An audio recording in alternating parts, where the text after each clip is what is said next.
Lindsay here, the Frugal Crafter. Today I'm going to show you how I drew this illustration of knitting hands. I used the prompt Loop from Inktober this year, L-O-O-P, and the first thing I thought of was knitting because I'm a knitter. Well, I used to be, I haven't knitted in a while, but I thought this would be fun. And plus, a couple of years ago for Inktober, I did a whole month where I drew nothing but hands, and it was a lot of fun. So I kind of wanted to tie those two things in together. If you'd like a real-time version of this tutorial, you can find it over in Critique Club. Critique Club is a group I run over in my Teachable School. It's $5 a month, and you have access to just about 70 real-time long mixed media art tutorials, as well as 2 new ones that I upload every month. And you also get a creative prompt every month, and you can upload your work for feedback from me if you so choose. I'll put a link in the video description to that if you want to go learn more. So in addition to sketching using the actual elements or subjects, being the hands and needle and the fabric, I'm actually looking at the space around the hands and between the hands and between the needles and the hands. Those shapes can help me place things and help me double check myself if something doesn't look quite right. So using that negative space when you're drawing really is handy because, you know, hands especially look very awkward, and sometimes it's hard to trust our own judgment to see if something is in the right place or not. So using negative space, using other landmarks, if you're working from a reference photo or from real life, can really help you. Also, using a ruler if you have to draw something straight is really handy, like these knitting needles. And I knew if I got those in right off the bat, they would really help me place the two hands together. I enjoy knitting, although I haven't done it in a while, and there's just something very warm and cozy that I feel whenever I see yarn and knitting needles and all of that. So I'm using a color erase pencil. This is an erasable colored pencil. Prismacolor makes it in 24 different colors, and you can purchase single colors over at Blick, just open stock, and you can also get sets, like an assortment set. So I got an assortment of 24 colors, and when I am doing a sketch, I generally will go for the color that's closest to my end product.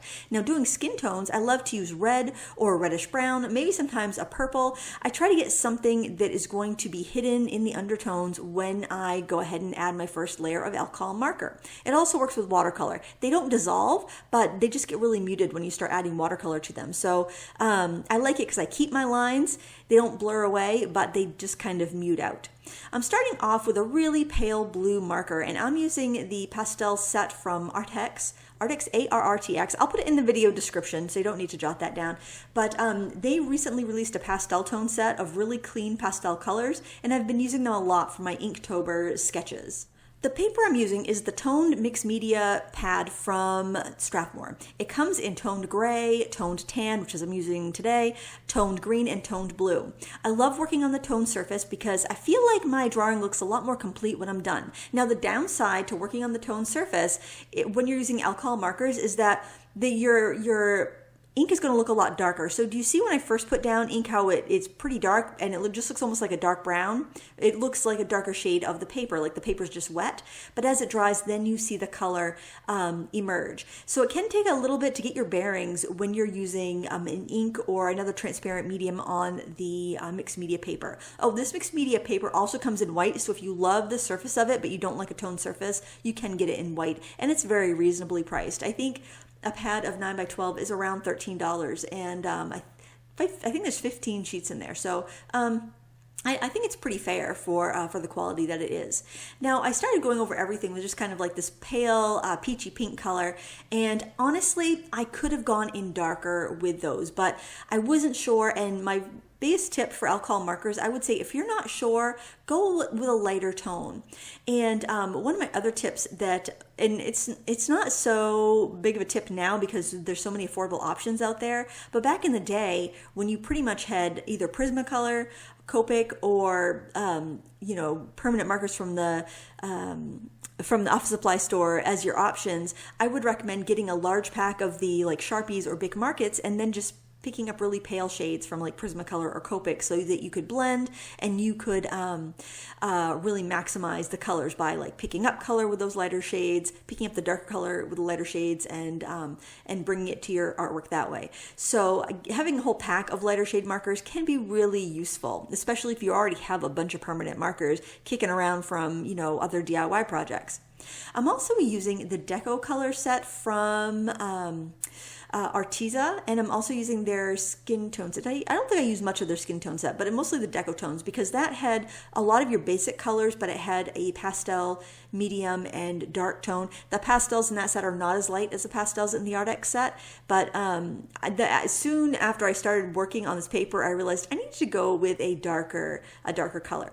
Now, another tip I have, if you have the markers with the brush tip and chisel tip, anytime I need to do a large area of flat color, I use the chisel tip. And the reason for this is that it distributes a really uniform amount of ink, and also saves the wear and tear on the brush nibs. The brush nibs are expensive, so when you need to replace a brush nib, it can be almost as much as a marker if you're using budget markers. So I try to conserve those brush nibs as much as possible and use them for detail or when I really need that flexibility. Another tip I have is that if you don't have brush tip markers, maybe you have like the chisel and bullet tip sets, because they're very, the ink is the same pretty much between all the brands, but they're much cheaper if they don't have a brush tip. If you use your chisel tip anytime you would want to have more ink or anytime you'd want to use a brush tip, you are going to have much better results. You're going to have better blending because you can put more color down and more ink down, and the ink will stay wet a little bit longer. So this layer is basically just a basic I just kind of cover the paper type thing. And then I'm going in with some watercolor crayons. These are my favorite watercolor crayons. They are the Neo 2s or Neo Color 2s from Caran d'Ache. They're extremely opaque. They have very great coverage. They liquefy very well. They're reasonably soft. They're not as soft and slick as, say, a gelato or a gel crayon or a water-soluble oil pastel, but they're not as hard as a watercolor pencil or some of the less expensive watercolor crayons. If you want a budget alternative to the Caran d'Ache Neo Colors, I would say go for the Lyra Aqua Color. And those are, I would say 95% is good. They're very similar. The only downsides is they have a smaller color range and they're harder to find open stock. So if you do start off with a set of the Lyra Aqua Color to see if you like it, when you go to, if you use up a color, I would just buy one in Caran d'Ache, because if you live in America anyway, it'll be much easier for you to find it. And open stock, the Caran d'Ache crayons are $2.25, I think. They're not very expensive. I mean, you know, per stick, for how long they last, I think they're a really good value.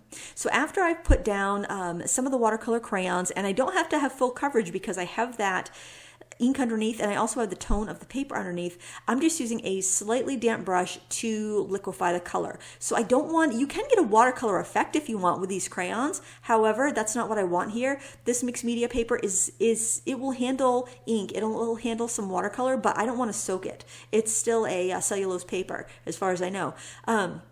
So I just want enough water on that brush to moisten the pigment and help it merge together. So what I do is I just dip the bristles in the water, and then I use my thumb and index finger. I just kind of squeeze, very gently squeeze the additional moisture off. So, I mean, it is just damp.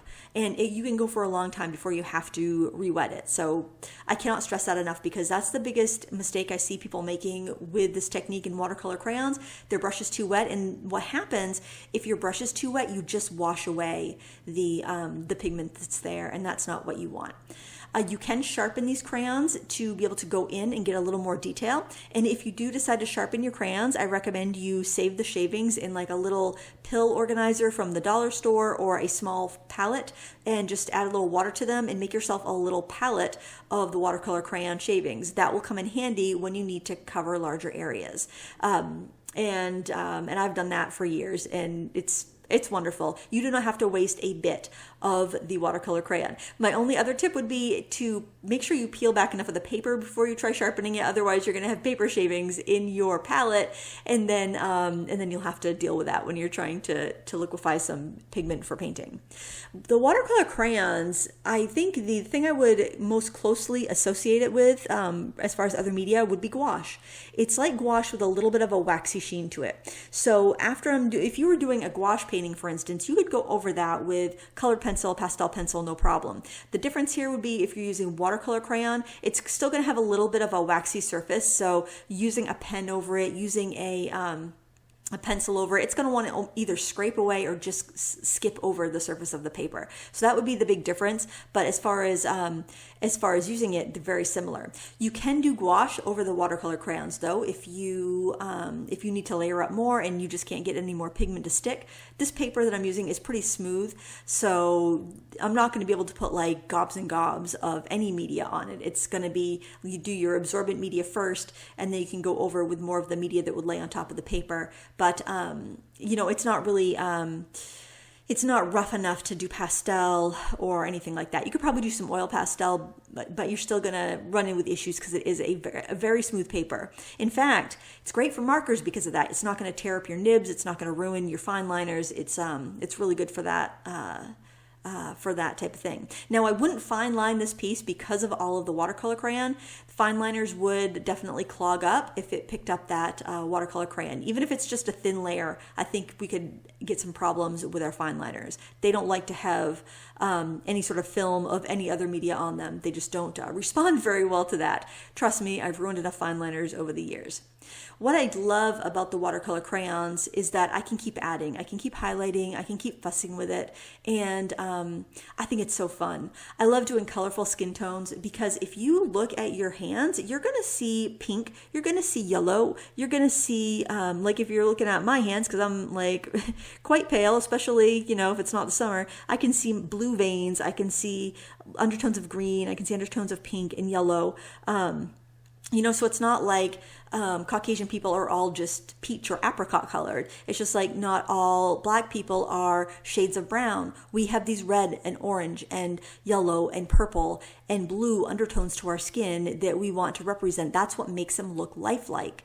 And capturing that, kind of even exaggerating it, can really bring a lot of warmth and energy into a painting. So experiment. Find reference photos of people who have different shades of skin and see how you can create them and look for those undertones. Now, the worst reference photos, I think, are the ones in fashion magazines because everything is like so smoothed out that you can't see those undertones. So look in like maybe candid photos of your friends and try to, maybe if you have a photo album so you can see like untouched photos and really see those undertones. And the other great thing about that is I don't know why we always want to smooth everything out and hide everything, because it's those little nuances that make us all unique and all beautiful, and capturing all those tones I think is wonderful. And it brings the livelihood and the life into our art, and the life into the people. And let's embrace it, Hey, what do you say?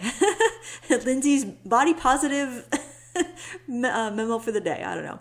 Now on the knitwear, what I'm doing here with my strokes of color is I'm actually trying to mimic the cables and the stitches in the garment here. So I've got like the squiggle lines for the garter stitch at the edge of the garment. I've got the wiggle, the twists of the cable. I've got the stripes of the stockinette stitch, and getting those very subtle indications of shape I think are really nice. Now I was kind of a little worried at this point. I was like, geez, I don't feel like I'm going to be able to get enough shadow in this fabric. And I was also worried that on the hand on the left side, I'm like, there's not enough definition inside the hand, and also it's too light. So I was like, geez, I don't know if I'm going to be able to get dark enough in there. And I was trying to think about how I would solve this problem.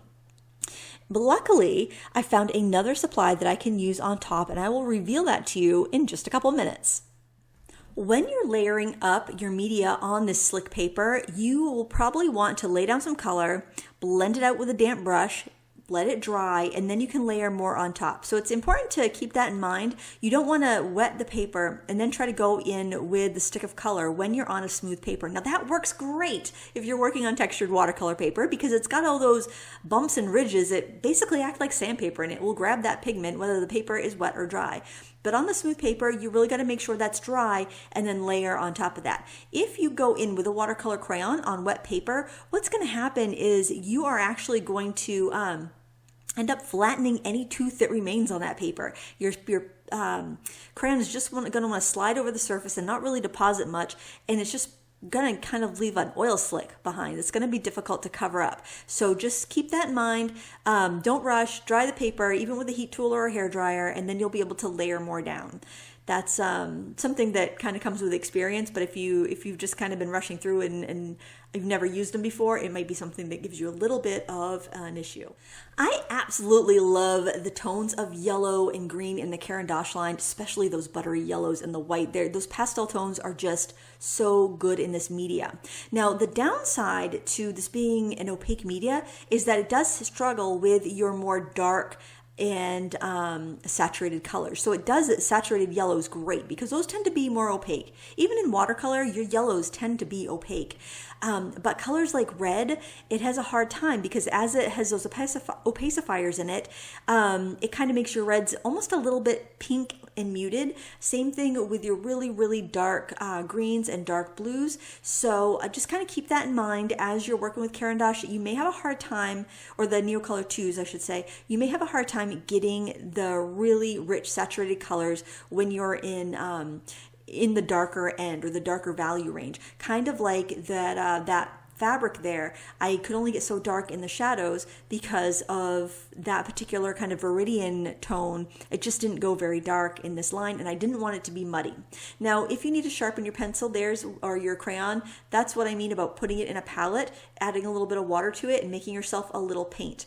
It works great, and that way you don't waste a bit. And those shavings, those little pans of shaved Caran d'Ache come in so handy when you're working. If you've got to fill in a large area, maybe you're doing a larger painting and you want to fill in the sky, or you want to fill in the side of a building, or something like that, those shavings will come in so handy. And that way you can sharpen without feeling guilty that you're wasting a bunch of usable media. And of course, you could invest in a bigger palette. You could put them in, I would probably say full pans, just because it might be difficult to sharpen them into little half pans. But honestly, little pill containers. Pill containers are great, especially if they have their individual little covers on them, so you won't sharpen into an adjacent cubby without meaning to. So anything like that is going to work really fine for that. I just have a bunch of those folding palettes from Ocean State Job Lot, so that's what I'm using. I also sometimes scribble onto the palette and then use my brush to pick up color if I just need a little bit, or I need to be really precise with where I put it in, because I can be a lot more precise with a small paintbrush than I can with a kind of a chunky stick. And honestly, I don't sharpen my pencils all that often.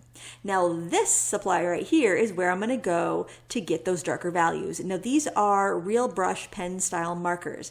So these are different than, say, the ink-filled water brushes you may have seen before. These are essentially a marker. They have a pad inside to hold the ink, just like any marker, but instead of having a felt tip nib, they have a bristle nib. So like nylon hair, there's a nylon hair nib there. It comes to an extremely fine point. Even though ones that have bigger nibs still come to an extremely fine point, they're available very affordably now. And what happens when I add this over the watercolor crayon is it actually bonds with the crayon and mixes in with it. So I don't have to worry about it rubbing off. I don't have to worry about it flaking off or beating up. It just kind of melds in because it's a water-based crayon and a water-based ink. They will merge together really well. I've used a variety of different brands.